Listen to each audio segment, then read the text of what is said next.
Hey there, and welcome back to my channel.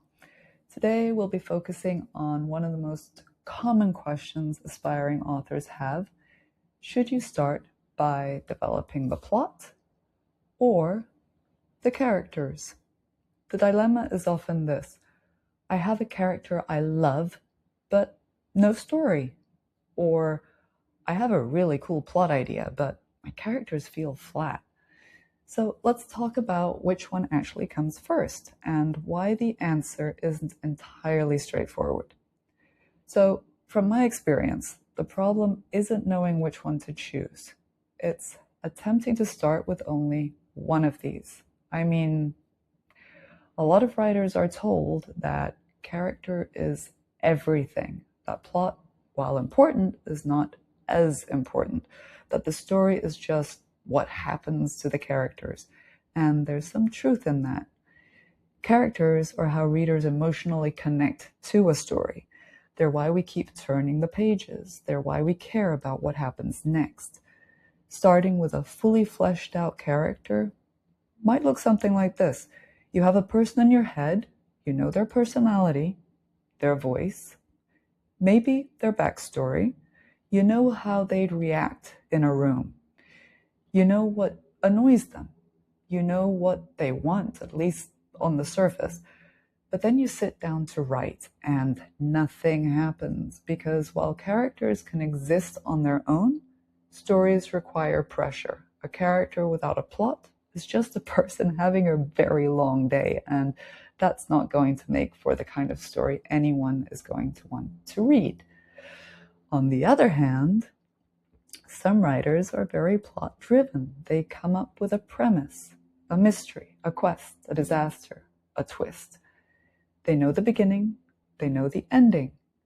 They might even know the major turning points. This can feel incredibly motivating. It makes the story easier to write because you always know what's supposed to happen next. You're not staring at a blank page wondering, what would my character even do?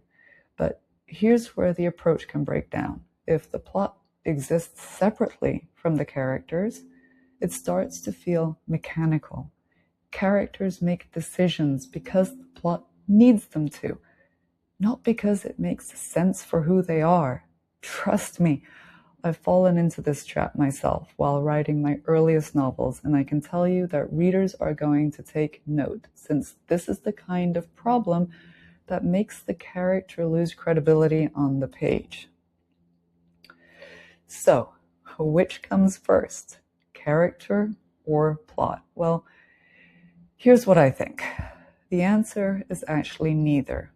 What comes first is the problem, more specifically, a problem that forces a character to act. Plot is what happens. Character is who it happens to. Story is the collision between the two. Think of it this way.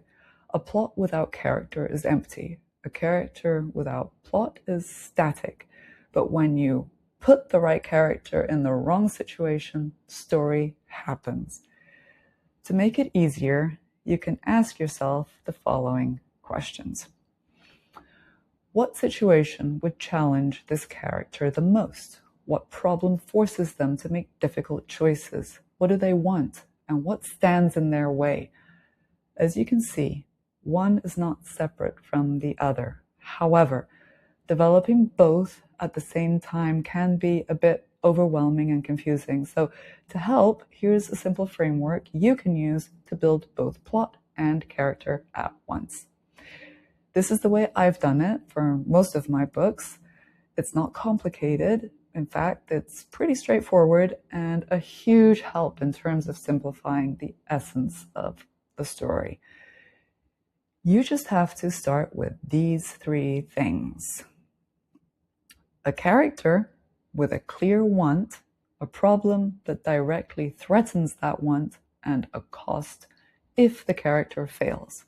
That's it. You don't need a full outline yet. You don't need a detailed backstory.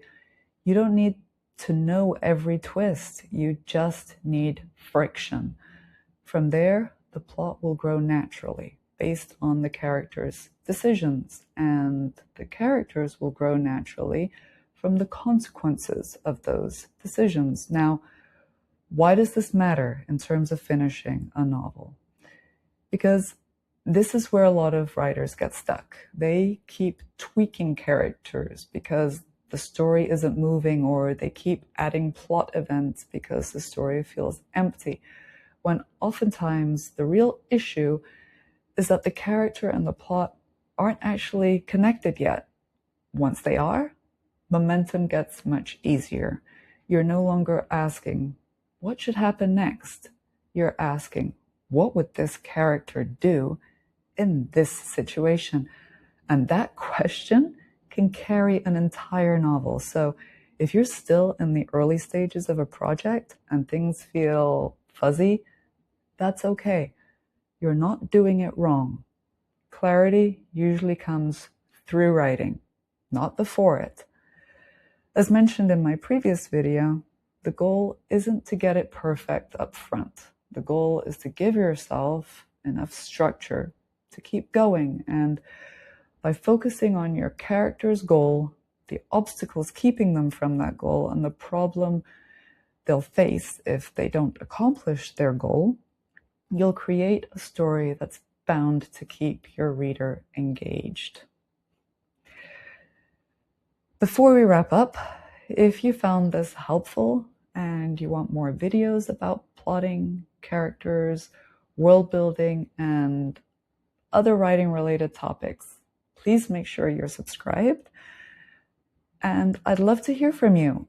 Please feel free to comment below and to let me know if you're more naturally a plot first writer or a character first writer, or are you somewhere in between?